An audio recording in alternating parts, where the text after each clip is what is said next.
अगर हम पेशगी यानी एडवांस ज़कात देना चाहते हैं तो इसके लिए दो शर्तें हैं।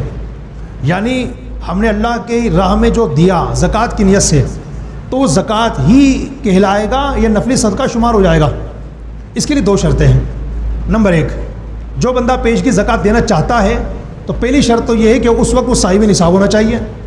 दूसरी शर्त ये है कि जब उसके माल पर साल पूरा हो जाए उस वक्त भी साहिब निसाब होना चाहिए। ये दोनों शर्तें पाई जाएंगी तो आपने साल के बीच में जितना भी अल्लाह के दरबार में ज़कात की नियत से पेश किया वो ज़कात ही हुआ।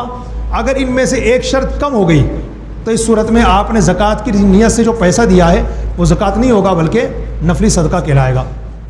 अब एडवांस ज़कात देने का तरीका क्या है? आसान तरीका।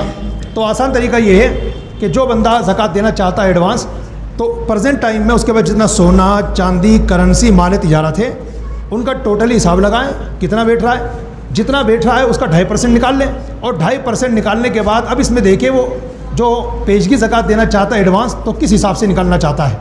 क्या वो पर मंथ देना चाहता है यानी महीने के हिसाब से, या पर वीक देना चाहता है हफ्ते के हिसाब से, या पर डे देना चाहता है रोज़ाना के हिसाब से। ठीक है, अगर वो महीने के हिसाब से देना चाहता है तो इस पूरी रकम को जो 2.5% निकली है इसको 12 से भाग दे दे, 12 पर तकसीम कर दे, डिवाइड कर दे, तो जो आंसर आएगा वो पर मंथ के हिसाब से होगा। इसी तरीके से अगर ये 2.5% निकलने वाली ज़कात की रकम को बंदा पर वीक गरीबों में देना चाहता है यानी हफ्ते के हिसाब से, तो इसको 48 से भाग दे दे, जो आंसर आएगा तो ये पर वीक के हिसाब से होगा।